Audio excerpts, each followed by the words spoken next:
So you programmed your GPS, set up real-time traffic alerts on your phone, and everything is going well. Until halfway through your journey, despite your best efforts, you're stuck in bumper-to-bumper traffic. You've all been in this situation probably where we're on the road and we're listening to the radio telling us about the traffic jam we're already in. That's not all that helpful. At IBM's Altadena Research Center in California, John Day is heading up development of an intelligent transportation solution to forecast traffic jams before they happen.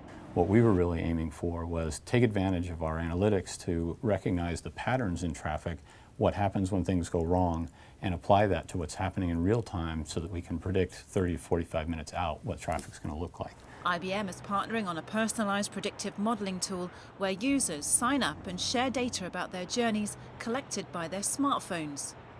So once you opt in, you install a small application on a smartphone and you create an ID on our web-based system. Once you turn on the application, it starts to learn your routes.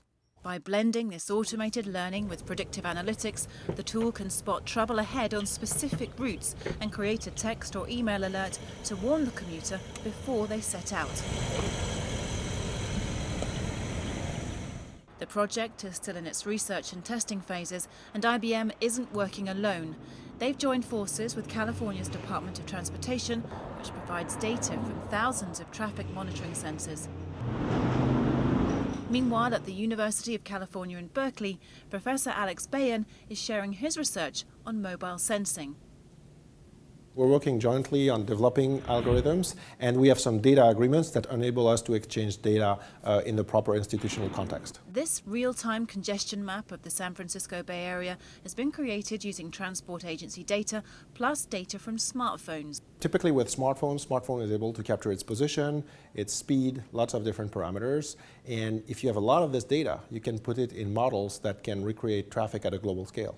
Being able to see into the future might help one aspect of your journey, but getting from point A to point B is only part of the challenge.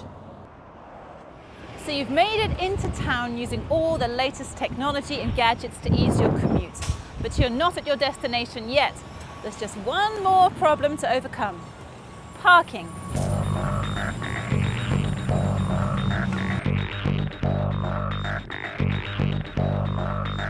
Getting to point C, a parking space, could take you another 15 minutes. A UCLA report found that 30% of all traffic circulating around a city is looking for parking. At San Francisco-based startup Streetline, Zia Youssef wants to change that. So it all starts with the sensors that we put into the ground. So this is an example of one of them. As you can see, it's very strong. Inside the sensor is a pretty sophisticated piece of equipment. You've got batteries, you've got a magnetometer, you've got an antenna, a radio.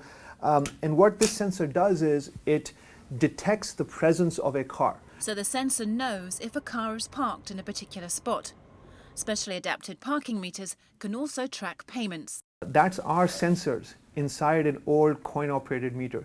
And by doing this, this becomes a wireless device in of itself. So the moment you put a quarter in here, we will know. The sensors are already in place in cities such as Hollywood, where subscribers to a Parker app get real-time information about available parking spaces. This is a block that has 4+, and you can go in there and you can see the pricing information, the availability, and so on. Places that install sensors are able to use the data to introduce dynamic pricing, raising the price where there's more demand and lowering it elsewhere. A parking spot is this 20-foot by 20-foot piece of real estate. So this is a lot of space and asset in a city that really isn't priced appropriately. Still operating with venture financing, Streetline has partnered with companies like Siemens in preparation for a future need to scale up.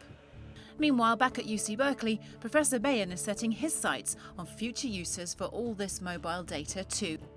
If you could find some incentives for people to take alternate routes for the social good and you could reward them accordingly, you could probably achieve a better overall traffic pattern at the scale of a city. What if you could pay people to drive in a certain way that is better for society?